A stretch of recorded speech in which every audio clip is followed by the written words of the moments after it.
ขี่เรือข้ามเกาะไปเที่ยวอีกฝากฝั่งหนึ่งเด็กน้อย4-5 ขวบคือเรือฟรีส่วนผู้ใหญ่เสียคนละ3,500 วอนพาลิงหน่อยเปลี่ยนบรรยากาศข้ามเกาะไปเที่ยวขี่เรือล่องน้ำทะเลอยากฮู้ว่าเกาะฝั่งนั้นมันเป็นจังใดคนคือพากันข้ามไปหลายแท้ขึ้นมาฮอดเรือก็มีแต่เจ้าถิ่นคนก็เอาขนมมาป้อนแห่งมาหลายบินยุ้มฮอดหัวลิงน้อยจักแม่นน้ำแม่นขี้โยดลงมาเต็มเรือถูกฮอดคนโยนขนมตกลงไปในน้ำนกก็เลยบินโตนลงไปในน้ำเลยยามมันบินขึ้นมากินขนมอีกรอบนึงมันก็สั่นฮอดคนฮอดน้ำใส่หัวคนมีแต่นกบินไปบินมาจนลายตาส่วนเรือผู้ใดสิเอารถยนต์ข้ามมารถบัสรถมอเตอร์ไซค์รถจักรยานก็เอาข้ามมาขี่ทางฝั่งพี่ได้แต่ก็ต้องมีเสียค่าบริการอีกมาฮอดเกาะแล้วนึกว่าสิมีอีหยังเป็นกรณีพิเศษเบิ่งแล้วก็ธรรมดาคือจังฟังอินชอนของเฮากะบ่มีอีหยังแตกต่างแต่ก็ถือว่ามาเที่ยวเอาบรรยากาศหม้องใดบ่เคยเห็นก็ไปให้มันเห็นโลดมันจังบ่คาราคาซังในหัวใจ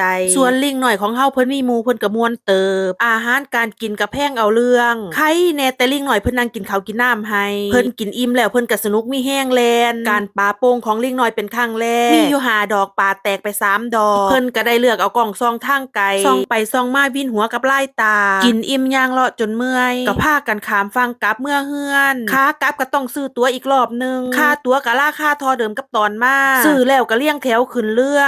อแล้วผู้ใดบ่อยากขึ้นไปเบิ่งบรรยากาศทั้งเทิงมองข้างล่างก็มีเบาะให้นั่งมื้อนี้ลิงน้อยม่วนแฮงหลายอันยอง